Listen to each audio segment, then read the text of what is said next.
There you go. Hello. Can you guys hear me okay? Is it projecting? Yeah, it's good. All the way back to. Great. So who am I? Steve Vittitoe handles Bool 101. You can be my fifth follower on Twitter if you so desire. I work for a company called Endgame. Endgame builds security systems for commercial and government use. And the whole reason why I'm giving this talk and have been blogging about CTF recently is that we're offering CTF training that we can bring into a company and run you through the whole experience, take a week to build a problem for you, run you through how you would defend this problem, how you would attack it, and then have a head-to-head competition that's a personal and private thing. It turns out a lot of people don't want company names associated with hacker capture the flag competitions for some reason. So I've been doing this sort of thing for about 6 years. I started at DEF CON 16 with the School of Root team, and then went on to start my own team called Samurai that won at DEF CON 20. I got a black badge and all that good stuff. And we're actually running a CTF during this talk right now. So if you have a laptop, I've built an intro CTF 101 for you. And there's a link down there at the bottom, ctf.mur.ai. And there's 3 simple challenges. It'll take you maybe 10 to 30 minutes each, depending upon how familiar you are with some of these things. And you can play as part of a team, you can play solo. But if you get bored of hearing me speak, go do a challenge. And there's prizes involved. So No Starch Press was kind enough to put up 5 books for grabs. And the top 5 people with the highest scores and the soonest submit time will take home the book of their choice. So submission is done by email to me, and I'll sort it all in the Capture the Flag room here after the talk. That said, there is a Capture the Flag proper event happening at this conference, and I would encourage you to participate in that as well. So any questions on that? There will be some hints coming up throughout the talk, so if you get stuck on a problem, you can wait for a hint or look at a different problem. I like to run things very informally, so if you have a question while I'm speaking, we have a really small group. If you just raise your hand and get my attention, and I'll answer it right away. We don't need to wait till the end. There are these red coupons that I was asked to tell you about as well. These are special coupons that will give you swag at the end, and they go to people that ask really good questions. So if you have a good question, I will give you one of these right away. Yeah, go ahead. No. Good try, though.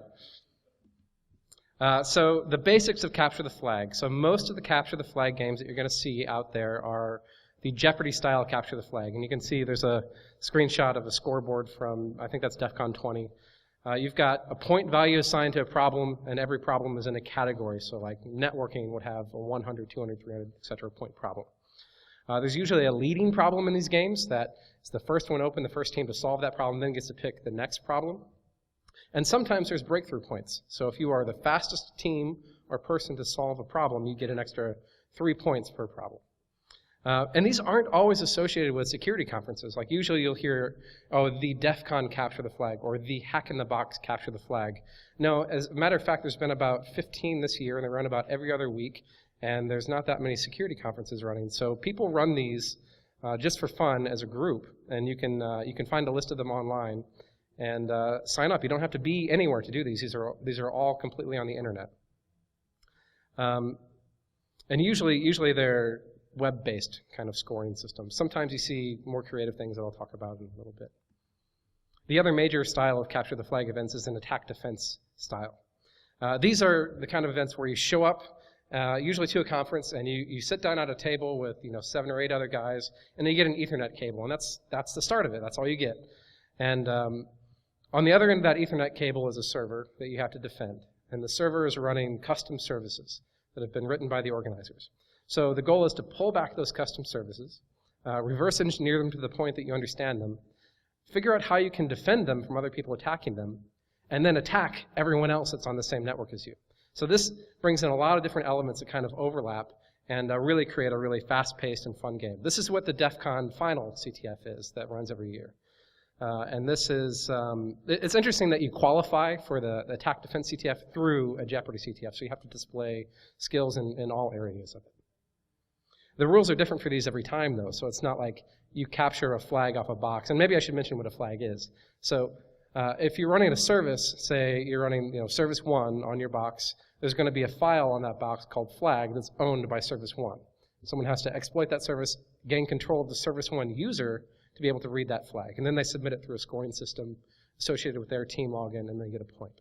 They don't always work that way. Sometimes it's zero-sum game where you're given a flag, and then someone can take it away from you. Or you score a flag from someone else, and you can lose that flag. Again, that's how the last 3 DEF CONs have been. They've been all zero-sum scoring, which places a much higher emphasis on defense. Because it doesn't matter how good your offense is if all of your flags are leaking out of your box after you score them. So this is my personal favorite CTF, style of CTF, because it really encourages creative thinking. There are 2 others other than DEF CON that I'm aware of, probably more. The 2 other big ones are the ICTF, run by UCSB, that is available to academic teams, and then the RU CTF, which is a Russian CTF. But you had to give them like network access to your box, and I wasn't so cool with that. The other styles that you'll see are like hybrid kind of CTF. So you'll have like Hack or Halo, where you have a team playing Halo and you have a team hacking. And if the team hacking does really good, the Halo team will get some benefits. Or if the Halo team does really good, the hacking team will disable DEP on a binary or something like that. These are almost always associated with conferences because they require physical presence. And that enables you to do things like physical security. So there have been CTFs where you have to pick a lock to show physical security prowess. Then you have to social engineer your way into a building to get a network tap before you can enumerate their network to find the challenges. So these get really, really inventive, and they scale the whole OSI model of threats. You'll also find that people really go over the top with the gamesmanship of these. So there have been CTFs that are based after global thermonuclear war from the movie War Games, right? Where you are attacking a SCADA system to launch nuclear missiles at the other teams. And if you lose a missile or you get hit with another missile, your points are based upon those kind of calculations. And then other people have seen the value of these kind of competitions in the government as well. So you have the cyber defensive exercise, which is where you get MIT, there's another one with MIT. You get like West Point, the Naval Postgraduate School, the Merchant Marines, different big sectors of the government defending against the NSA Red Team attacking networks. So the CD exercises are kind of their own unique thing. You have policy to adhere to. You've got a big network to defend. It's not like one custom binary. And these are usually not custom services. You're going to be running a vulnerable version of Internet Explorer, and then you have to defend the attackers once they get in. And there's a whole big debate raging online about if these are of value for anyone other than the Red Team or not. I think that they are. I think that the Red Team benefits more, but there's definitely value in trying to defend a large-scale network and write proper reports and go through all the procedures, especially in a military or large corporate network. So why should you personally play CTF? Most of all because it's a lot of fun. You're going to come into a lot of interesting things. My favorite one so far is from the Ghost in the Shell code this year, actually. These guys, I don't know how many hours they put into this, but they wrote an entire, basically World of Warcraft clone.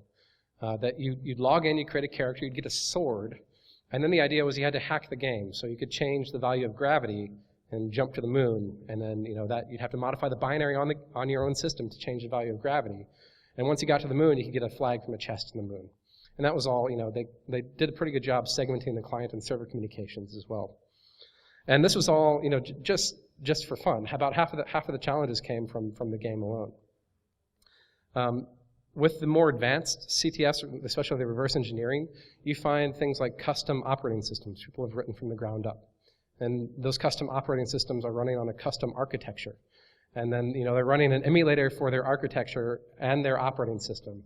And, these are not usually vulnerable challenges. These are, send me a program and I'll run it. So you have to reverse engineer the architecture, bytecode of the instructions, understand what they do, understand how the operating system processes files, send them code that you've hand jammed with a hex or like Python or a hex editor, and use that to retrieve a flag. So the sky's really the limit, and every CTF I see something that surprises me that hasn't been done before.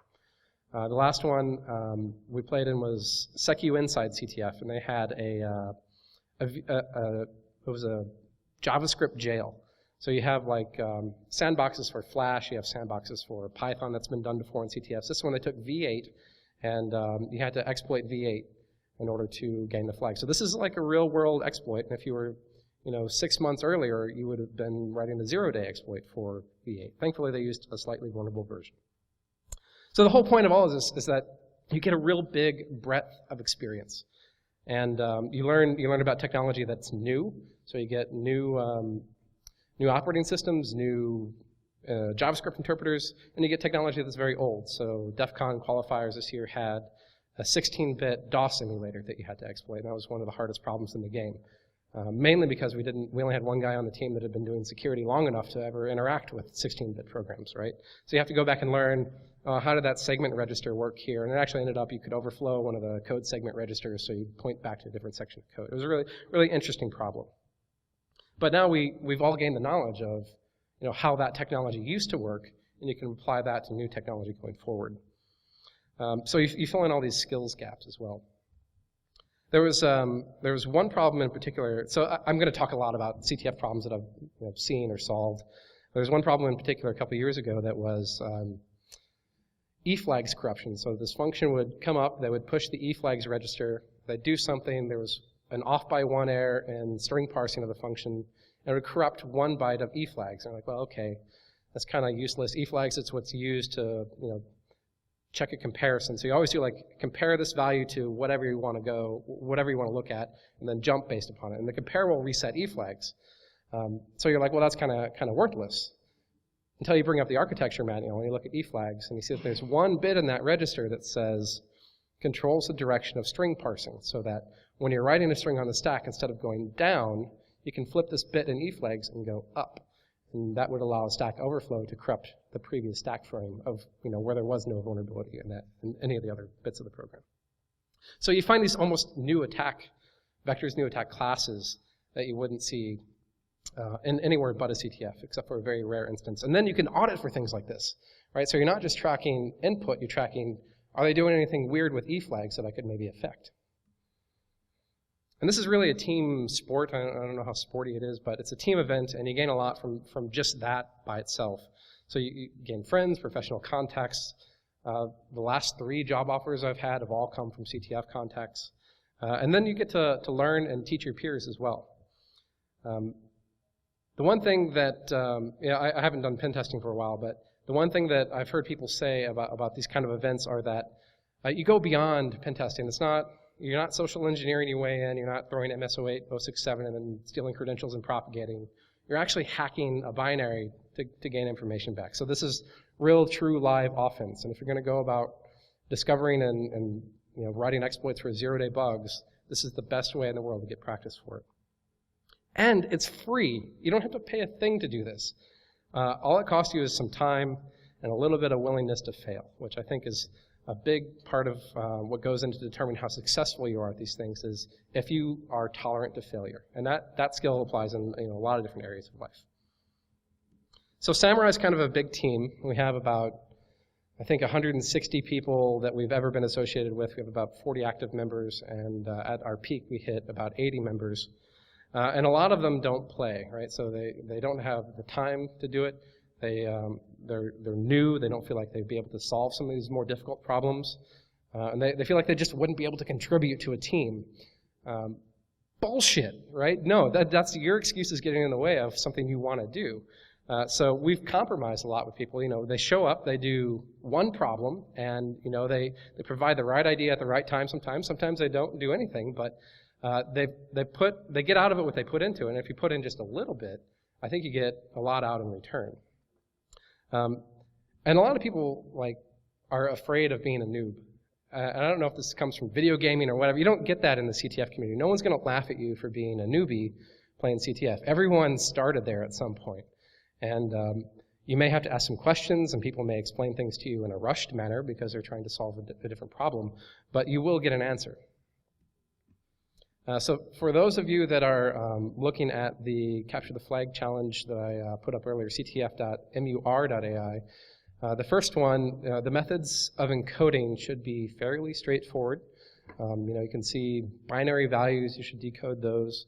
The one that might trip you up after you decode, I think it's 3 times, is a compression format. And I'll leave it to you to figure out which compression format is used. So I wanted to talk a little bit about the history of CTF and how we got to where we are today, where we're coming from with it. So the first one that I could find was at DEF CON. It's either the oldest or one of the oldest CTFs. It was at DEF CON 4. So DEF CON 1, 2, and 3, they never had a capture the flag. And it wasn't until 1996 that this actually first became a thing. And it was a contest that was run by the DEF CON goons. And you would show up and they would give you something to hack, and then there was no scoreboard, there was no login, you didn't have to qualify, and you'd show them how you hacked it, and then you'd get points that were kind of arbitrarily decided based upon style. So the last 3 of those 6 years, this group called the Ghetto Hackers just dominated this competition. They won every year, every one of those 3 years. And because they displayed that dominance, they were invited to run the game for the next 3 years. So from 2002 to 2004, Ghetto Hackers sort of took it and made it what it is today. They had ideas that haven't survived through modern CTF, but they have formalized a scoring system. They introduced qualification rounds, all of these things that came from their inspiration. And then the Kenshoto group took over after that.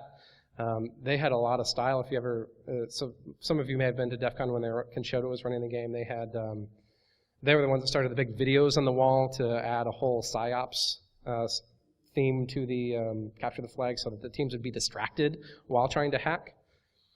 After that, DD Tech, which was actually the School of Root team, took over from 2009 to 2012. And it's currently being run by the Legit BS team, which some of those members came from the Samurai team. So it's actually kind of a small community. I would say that once you get to the levels where you're playing an attack defense competition at DEF CON, you've got probably maybe 300 people that are doing that. But there are thousands of people that play CTF overall. Right, so we already talked about this. One of the guys that's been doing this the longest his name is Chris Eagle. He wrote a IDA Pro book. He's been around for probably 25 years in the community. And so I sat down with an interview with him over email and asked him to describe his first capture the flag experience to me. And he said, there was no qualifier. It was exactly, you'd show up at the conference, you'd sit down at a table, and that you'd reach into a box that had CDs on it. It had CDs in it. You'd pull out a CD, and on your CD was going to be some sort of task. It was going to be a service that you would have to defend. And you'd run that on whatever you wanted. You could run it on Windows, run it on Linux, run it on your custom emulator, whatever you had available, you'd run it on. You'd show the organizers that you had it running, and then you'd get points based upon how long you were able to keep it up, as long as you were joined to this network at the same time. And so everyone is, trying to crash your service. It was more of a denial of service event than proper, exploit the binary, capture the flag. Today, we have almost all custom services. We're not going after denial of service. We're going after custom exploits for these services. And I think we're starting to walk this fine line between what's actually possible in a 48 or 36-hour time and what's actually just barely doable. And you find some of these challenges with, 1 or 2 teams in the world that have solved them in that time frame. And that's actually, pushing the envelope pretty far. You get these, and today you're seeing a lot more weird and innovative ideas. So we had one problem that was a mixed mode binary, and this one, it was called bisexual. It was, they always have cool names to them. This one would do a far call. So it would basically, normally when you do a call, you take 4 bytes for your address on a 32-bit architecture.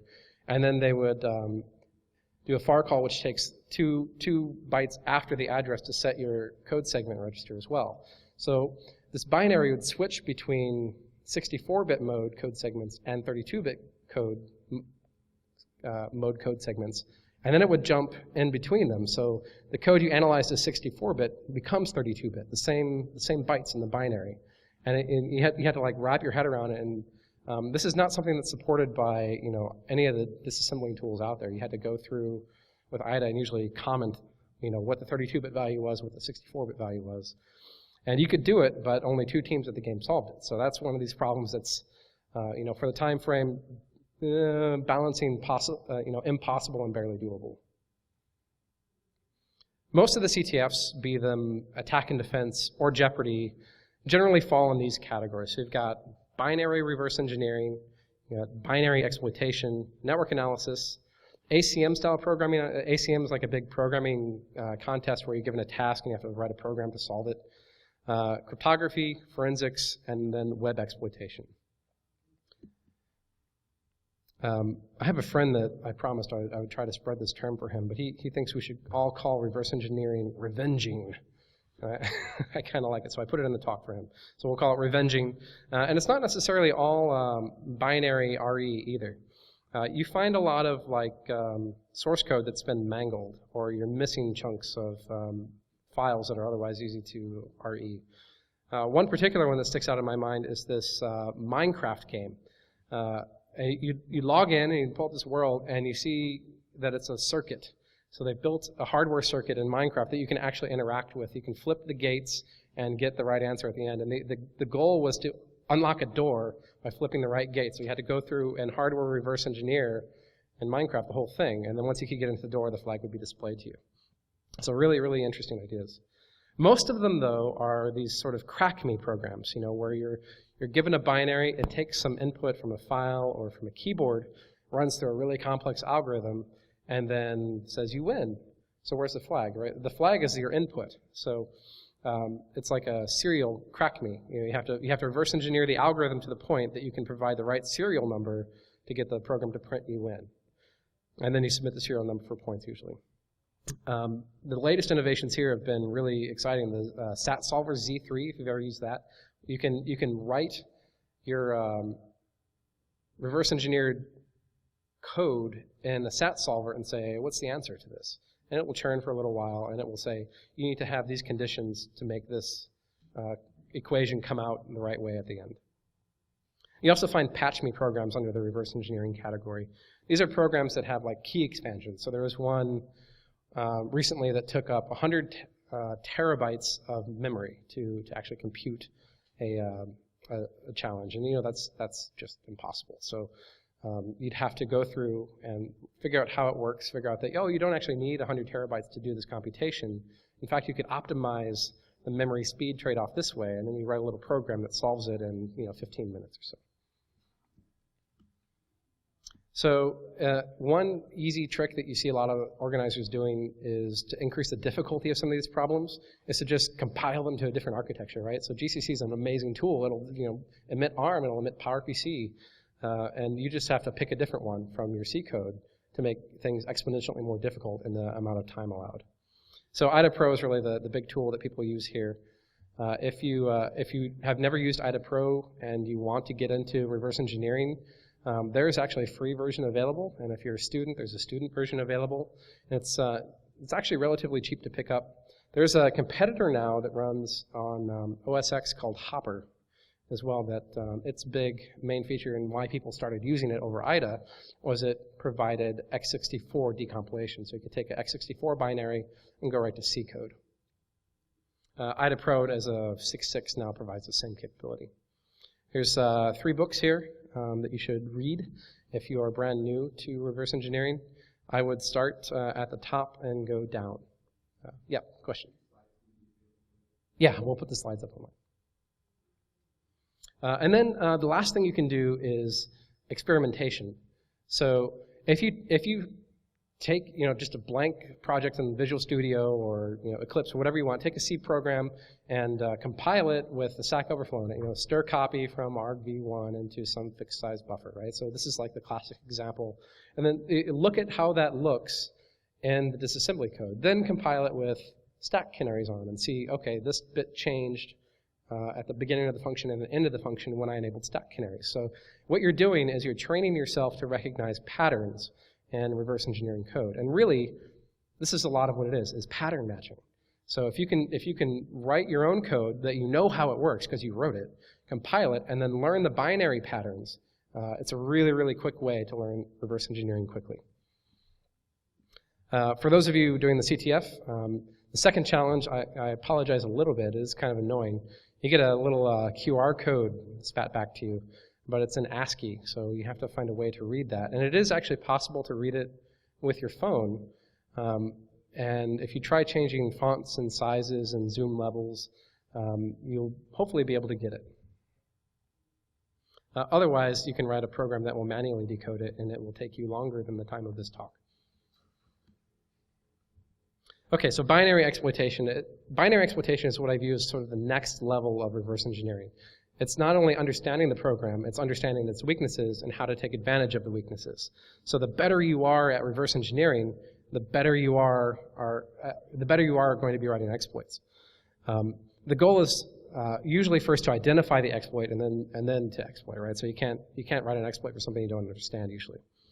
That's not always true. Usually with these programs, you want to get shellcode execution, you want to pop a shell on a box, or read a flag back. And for these kind of problems, I spend more time with a debugger than I do IDA Pro. So I spend more time testing input and figuring out what happens empirically rather than what I think will happen in IDA Pro. And people that are better reverse engineers than me do exactly the opposite. They spend the whole time in IDA Pro, and then at the end they type the input that gives them the exploit, and they don't debug at all, which is really advantageous when you're on an architecture like, say, PowerPC, and you don't have a good debugging story for that. But with CTFs, the fastest route always wins. So it doesn't matter how clean, how dirty it is, the fastest one wins. There are a few patterns that are pretty easy to spot from the disassembly level, and I would encourage you to write a program that's vulnerable to Stack Overflow, write a program that's vulnerable to heap overflow, look at format string bugs, look at integer overflows and underflows. These are easy things to write in C, and again, you compile them, you reverse engineer them, and then you learn not only how the compiler works, but you learn those patterns for vulnerabilities as well. And then these are just things you can search for in other programs that are online. I also suggest that you try writing an exploit for each one of these. So write an integer overflow that leads to heap exploitation. What are your challenges there? What if you're writing 4 gigabytes of data? How can you make that function? And there's been other examples that have had corner cases that allow the impossible to suddenly become exploitable. A lot of the details for these are in CTF write-ups, and you should definitely read CTF write-ups. And if you're doing some of this on your own, you should write your own, because you will oftentimes find a different solution that wasn't in the proposed write-up. There's some more book recommendations here.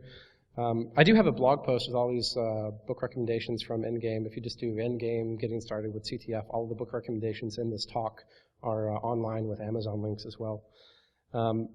I would read these in the same order presented here. I should mention that as CTFs get harder, new exploit mitigation technologies start getting introduced to the game. So at DEF CON 20, there was no DEP, there was no ASLR in the game. And DEF CON 21, not only was it ARM-based, but it was all DEP and ASLR enabled. So that's another way of making things harder, right? We have these technologies, introduce them to the game, and now you're having to, not just gain control of EIP, but you have to gain control of ESP, and you have to be able to read data from the program first. So you introduce these extra requirements for exploitation. Network analysis is one of these topics that really, I think, has a big impact in attack defense games. You do see it in the Jeopardy style, but it has such a big advantage in attack defense games because all of these communications are not encrypted. So when people are talking to your binaries, it's in the clear. So if you see someone exploit your service and you can detect it, you just replay it to everyone else. Right? So then teams are, okay, I can't throw against that team because they have really good network analysis. And you see this in the CTF scoring, is that they're making intelligent decisions about who they attack and when with their zero-day exploits. They don't want to give them away. So if you can automate a lot of that, it goes a long way to helping your team. I think at DEF CON 21, we ended up pulling 3 of our exploits from the wire directly. And that was, other teams solved them faster than us, exploited us with it, and then we were able to say, yeah, we understand enough about this to know that that's an exploit happening, but we didn't quite have this leak working yet, so we were able to accelerate the binary exploitation process given data from the network. And it's important to go beyond Wireshark when you're talking about some of these tools. Wireshark is a great analysis tool. It's also got a lot of zero-day vulnerabilities in it, so if you're going to run it, I would run it in a VM. We built most of our stuff based upon custom web PCAP tools. For the ACM style programming, basically this is code the solution as fast as possible. You have to do it in a scripting language if you're going to win it. Be one of the top teams to solve it. Python seems to be the most popular, although we do have some people that do Ruby as well. Chris Eagle insists on doing everything in C++. He's crazy. Some examples of these kind of problems are tic-tac-toe.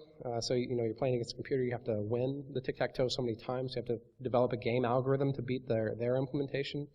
Then we had 3D chess and one.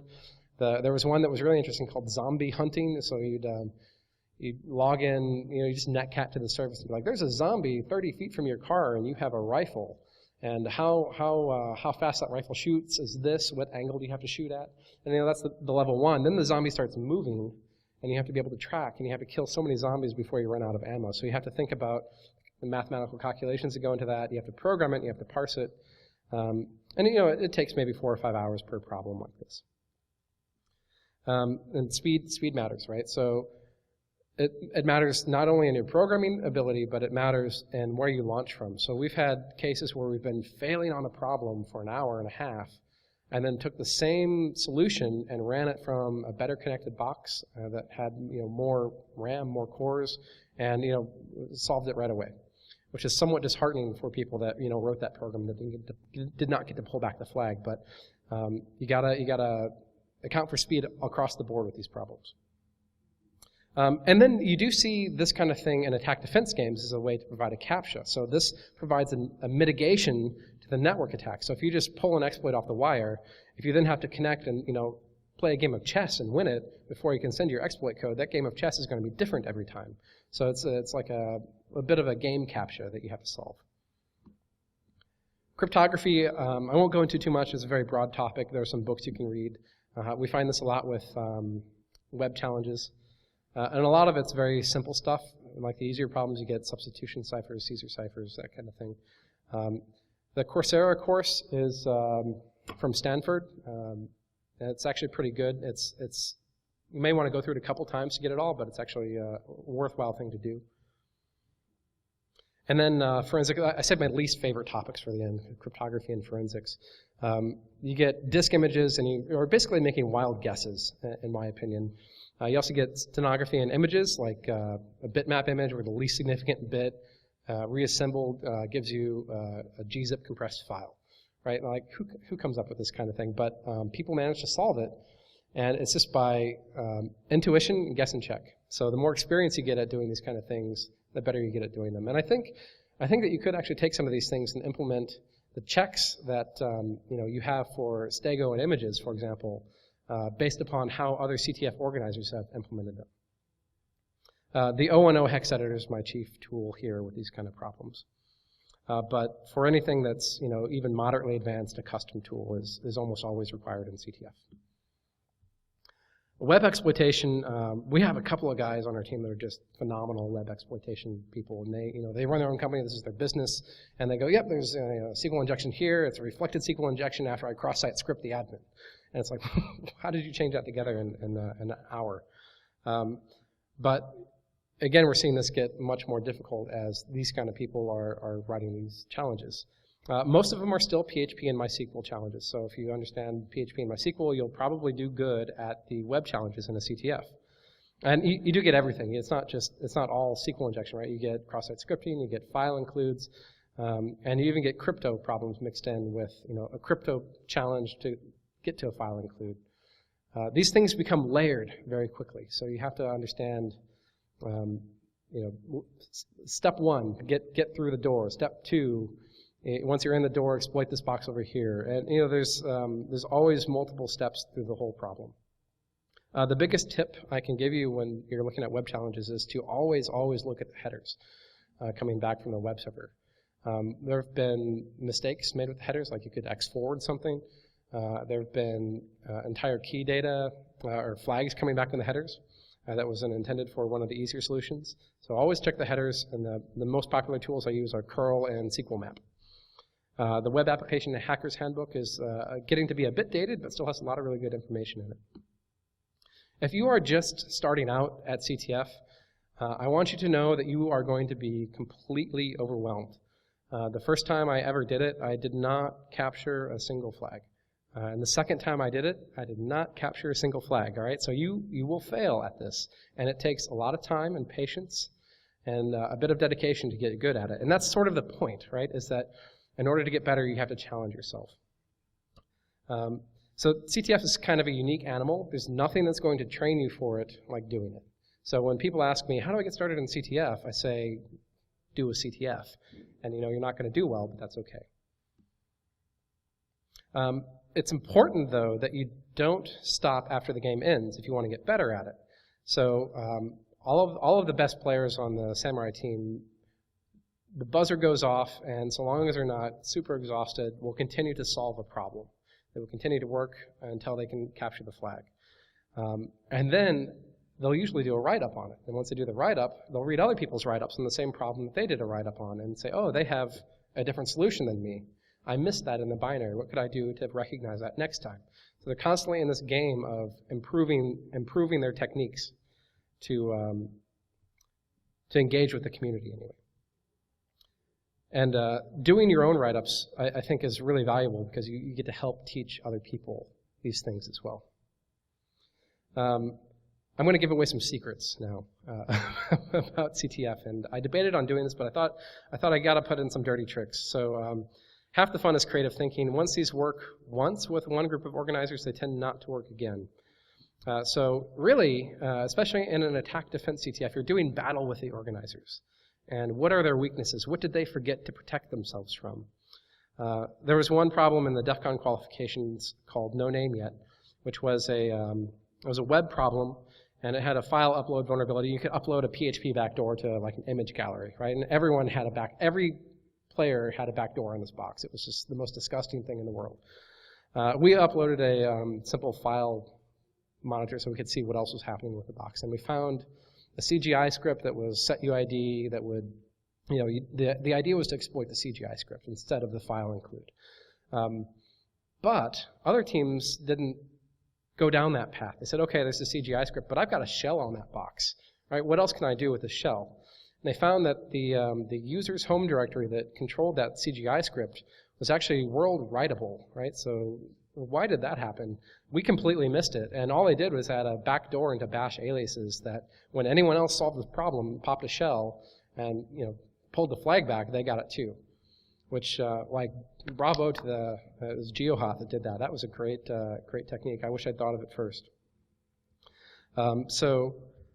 These kind of tricks are completely acceptable in the CTF community and encouraged. You can also look at how flags are generated. When School of Root was playing, I think it was the qualification round in DEF CON 15, they were able to reverse engineer how all of the flags were generated. And so they had complete access to submit all the flags without solving a single problem. So all of these things are usually fair game.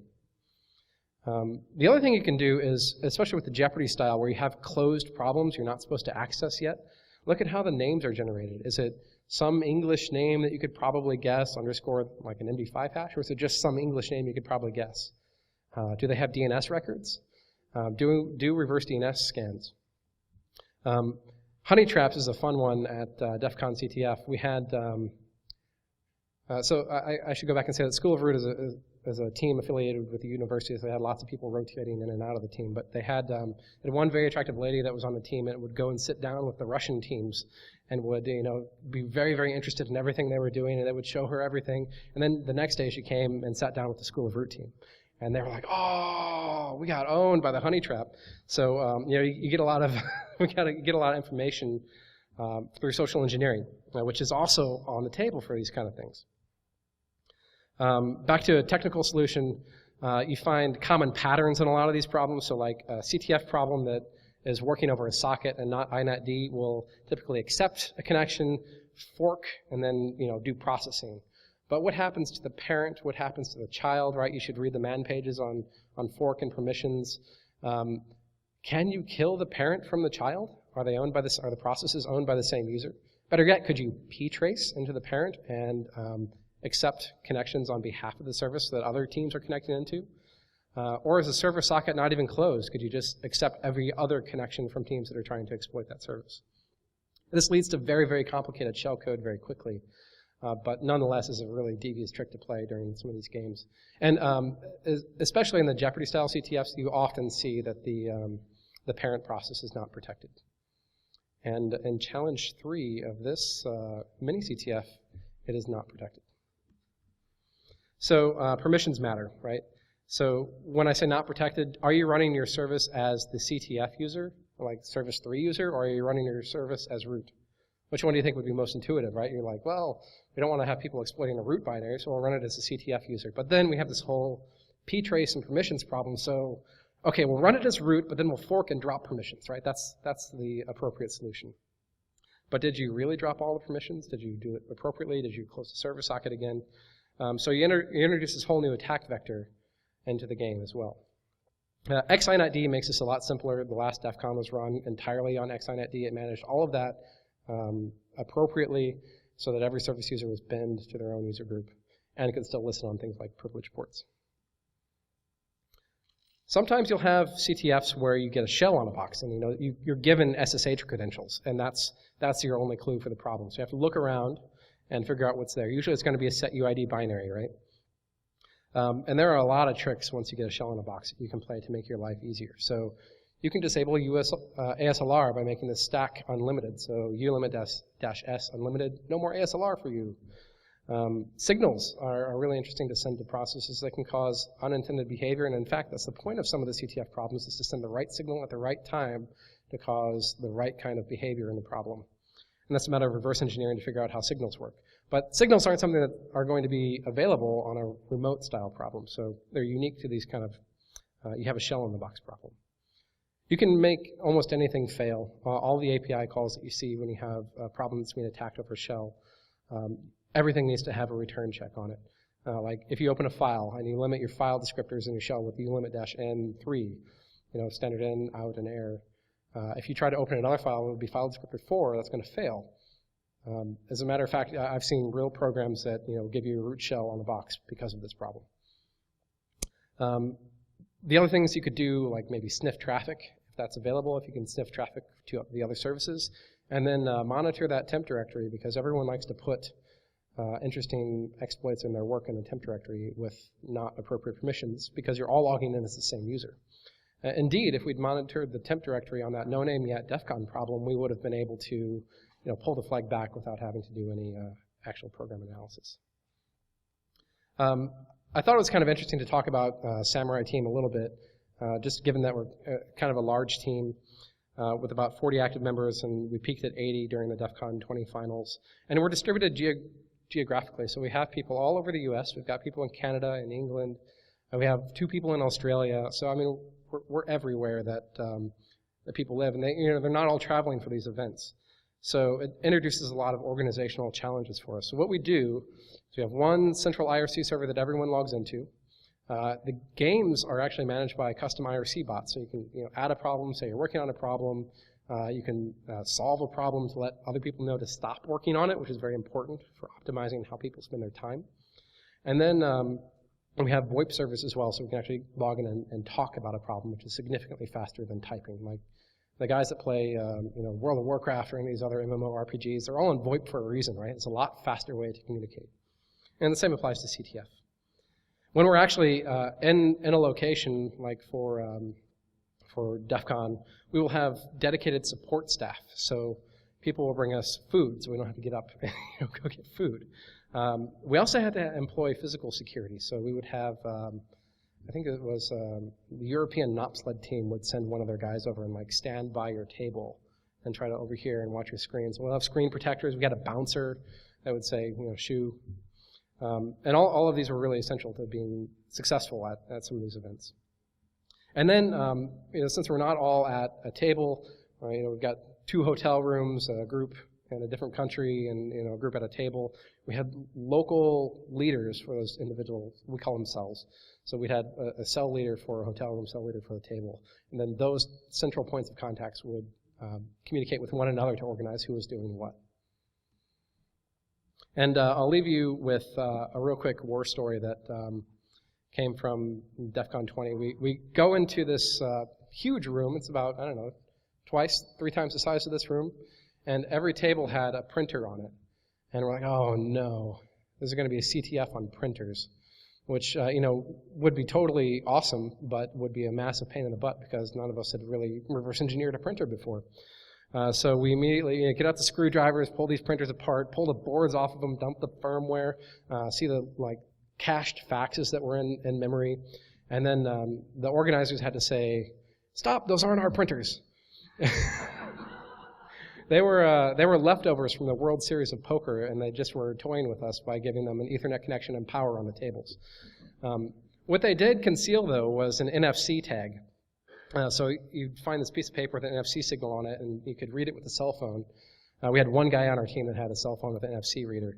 And beep, you'd come back and you'd get a private key, like RSA private key. And I'd say, all right, so we're going to get a private key. They're going to give us something encrypted. And after we realized this, we looked around the room, and we see everyone else is still trying to put back their printers or still tearing them apart, depending upon where they stood on believing the organizers or not. And we were maybe the first or second team to figure that out. And then we realized that these are private keys that are wirelessly enabled. And so we decided to go around to some of the other teams and see if we couldn't steal their keys. And this one, I kind of feel bad for picking on them. This one poor team had visa problems getting into the U.S. called the Cybears. And they were by a water cooler. I mean, it was just the perfect cover. We sent a guy over to the water cooler. Another person reached into the printer, pulled out the NFC tag. We dumped their private key, and then replaced it. We replaced it with Hacked by Hate's Irony, which wasn't our team name at all, but we wanted to decoy it to someone else. And we slipped it back into their printer. And after about an hour and a half, we told the organizers that, they're not being dumb. Their key has been messed with. So they gave them, appropriate credentials to get on the game. But we had a lot of fun with it. And this ended up becoming really, really important later on in that day when we got a copy of their encrypted data as well that we could now open with a key that we'd stolen earlier, just from hijinks earlier. And that gave us full root access onto their box. So we scored every service all at once, which was a lot of fun because they played a overkill or rampage, sound in the CTF room that went on for about 15 minutes while we were solving every challenge. So CTF is a lot of fun. I would encourage all of you to play.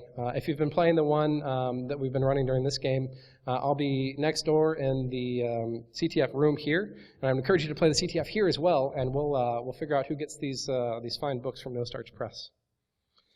So a big thank you to my employer Endgame for letting me come here on their dime, No Starch Press for donating the books, to Chris Eagle and Zach Riggle for giving me content and helping to support this talk, and to the CircleCitycon organizers for setting this whole thing up. Thank you very much. If there are any questions, I still have 2 tickets to give away for sweet swag. Yep. Absolutely, yes. And there are a lot of...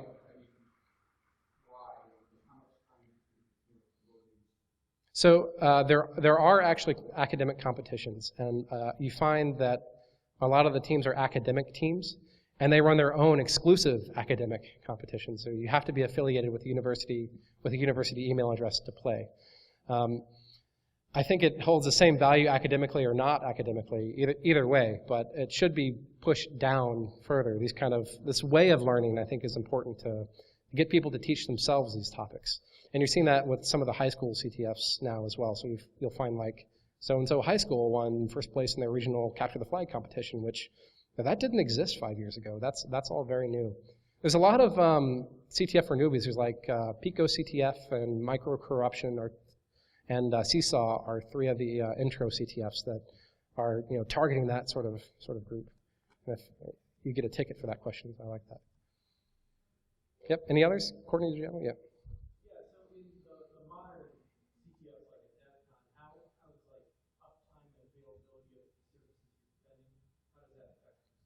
Right, yeah, so defense is dependent upon the rules. In the past, it had been something called SLA. Basically, the organizers would not only write a problem, but they'd write a program to interact with their service problem. And if you failed to interact with it appropriately, you would lose 1 point of SLA, which was just the raw percentage off your score. More recently, the SLA rules have been changed. So last year it was, if you scored down, all flags that you had associated with that service were distributed to other teams as if they had attacked it. So it was a huge defensive penalty if you could not keep your services up and running. Yep. And that's worth the second ticket. Any other questions regardless of tickets? No prizes. Get the fuck off the stage. All right, thank you guys. Appreciate it.